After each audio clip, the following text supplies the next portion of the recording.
ನಿನ್ನೆ ನಡೆದಂತ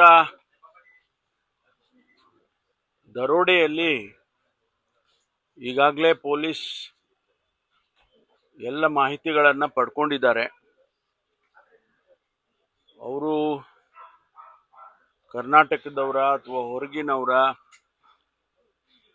ಆ ವೆಹಿಕಲ್ಗಳೇನು ಯೂಸ್ ಮಾಡಿದ್ದಾರೆ ಅದು ಕೂಡ ಒಂದು ವೆಹಿಕಲ್ದು ಫೋಟೋ ತೆಗೆದು ಅದನ್ನ ಹಾಕಿದ್ದಾರೆ. ಅದನ್ನು ವೆರಿಫೈ ಮಾಡಲಾಗಿ ಅದು ಬೇರೆ ವೆಹಿಕಲಿನ ನಂಬರ್ ಪ್ಲೇಟ್ ಆಗಿ ಯೂಸ್ ಮಾಡಿದ್ದಾರೆ. ಆ ನಂಬರ್ನು ಹುಡುಕೊಂಡು ಹೋದಾಗ ಯಾವುದೋ ಒಂದು ಸ್ವಿಫ್ಟ್ ವೆಹಿಕಲ್ಗೆ ಅವ್ರ ಮನೆಯಲ್ಲಿ ಪಾಪ ಅವರು ಇರ್ತಕ್ಕಂಥ ವೆಹಿಕಲ್ ನಂಬರ್ನ ತಗೊಂಡು ಯೂಸ್ ಮಾಡಿದ್ದಾರೆ. ಅದು ವೆರಿಫೈ ಆಗಿದೆ. ಈಗ ಹೊರಗಡೆ ತಗೊಂಡು ಹೋಗಿದಾರ, ಅವ್ರು ಯಾವ ವೆಹಿಕಲ್ಸ್ ಅಲ್ಲಿ ಹೋಗಿದ್ದಾರೆ ಅಂತ ಗೊತ್ತಿಲ್ಲ. ಯಾಕೆಂದ್ರೆ ಅವರು ವೆಹಿಕಲ್ಸ್ ಅನ್ನ ಬದಲಾಯಿಸ್ಕೊಂಡಿದ್ದಾರೆ, ಹಣ ಟ್ರಾನ್ಸ್ಫರ್ ಮಾಡ್ಕೊಂಡಿದ್ದಾರೆ. ಆ ವೆಹಿಕಲ್ ಯಾವುದು ಅಂತ ನಮ್ಗಿನ್ನೂ ಕೂಡ ಒಂದಿಷ್ಟು ಮಾಹಿತಿಗಳಿದಾವೆ, ಆದ್ರೆ ನಿಖರವಾಗಿ ಇನ್ನೂ ಕೂಡ ಸಿಗ್ಲಿಲ್ಲ.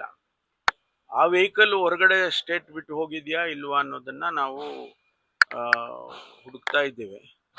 ಎಂಟೈರ್ ಸಿಟಿಯ CCTV ಕ್ಯಾಮ್ರಾಗಳನ್ನೆಲ್ಲವನ್ನು ಕೂಡ ಶೋಧನೆ ಮಾಡ್ತಾ ಇದ್ದಾರೆ. ಖಂಡಿತವಾಗಿ ಹಿಡಿಯೋದಂತೂ ಗ್ಯಾರಂಟಿ, ಹಿಡಿಯೋದಂತೂ ಖಂಡಿತವಾಗಿ ಹಿಡಿದಾಕ್ತೀವಿ. ಬಿಜಾಪುರದಲ್ಲಿ 2 ಘಟನೆ ಇದೇ ರೀತಿಯಾಗಿತ್ತು. ಸಂಪೂರ್ಣವಾಗಿ ಒಡವೆ ಹಣ 58 ಕೋಟಿ ರೂಪಾಯಿದು ಒಡವೆ ಹಣ ಅದನ್ನೆಲ್ಲ ಹಿಡಿದಿದ್ದಾರೆ. ಇದನ್ನು ಕೂಡ ಅದೇ ರೀತಿ ಹಿಡಿಯೋದಕ್ಕೆ ಎಲ್ಲ ಪ್ರಯತ್ನವನ್ನು ಮಾಡ್ತಾ ಇದ್ವಿ. ಖಂಡಿತವಾಗಿ ಹಿಡಿತೇವೆ.